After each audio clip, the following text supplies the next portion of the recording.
तमाम मुअज़्ज़िज़ नाज़रीन, अस्सलामु अलैकुम। हम उम्मीद करते हैं कि आप खैर व आफियत से होंगे। नाज़रीन, आज हम आपको अस्हाबे कहफ का वाक़या बताने जा रहे हैं। अस्हाबे कहफ वो 7 लोग जो 300 साल से ज़्यादा अरसे तक एक गार में सोते रहे। हज़रत ईसा अलैहिस्सलाम के आसमान पर उठाए जाने के बाद लोग बुत परस्ती करने लगे और लोगों को भी बुत परस्ती पर मजबूर करने लगे, खुसूसन उनका बादशाह दखियानूस तो इतना जालिम था कि जो कोई भी बुत परस्ती से इनकार करता था ये उनको कत्ल कर देता था।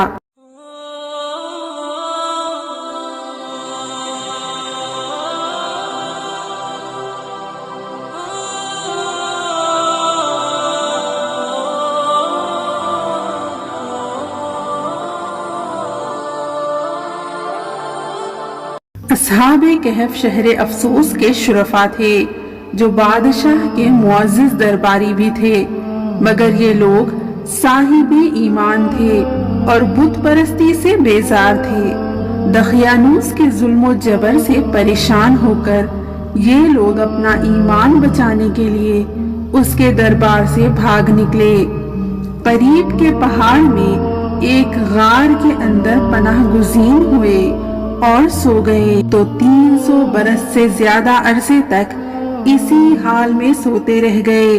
दखियानूस ने जब इन लोगों को तलाश करवाया तो मालूम हुआ कि ये लोग गार के अंदर हैं, तो वो बेहद नाराज हुआ। फर्ते गैज़ और गज़ब में उसने ये हुक्म दे दिया कि गार को एक संगीन दीवार उठाकर बंद कर दिया जाए ताकि ये लोग इसी में रहकर मर जाएं और वही गार उन लोगों की कब्र बन जाए।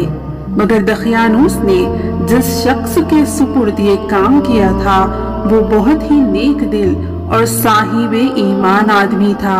उसने अस्हाबे कहफ के नाम, उनकी तादाद और उनका वाक़या एक तख्ती पर लिखकर तांबे के संदूक में रखकर दीवार की बुनियाद के अंदर रख दिया और इसी तरह एक तख्ती शाही खजाने में भी महफूज कर दी। कुछ दिनों के बाद दखियानूस बादशाह मर गया और सल्तनतें बदलती रहीं। वक्त गुजरता गया, यहाँ तक कि एक नेक दिल और इंसाफ पसंद बादशाह जिसका नाम बैदरूस था तख्त नशीन हुआ, जिसने 68 साल तक बहुत शान और शौकत के साथ हुकूमत की। उसके दौर में अब एक नया फितना उठा, मजहबी फिरका बंदी शुरू हो गई और बाज लोग मरने के बाद उठने और कयामत का इनकार करने लगे।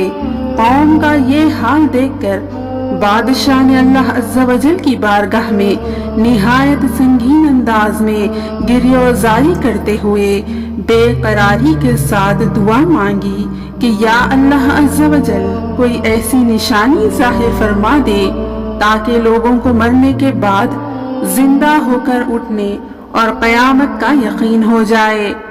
बादशाह की ये दुआ मकबूल हो गई। अचानक बकरियों का एक चरवाहा अपनी बकरियों को ठहराने के लिए उसी गार को मुंतखब किया और उस दीवार को गिरा दिया।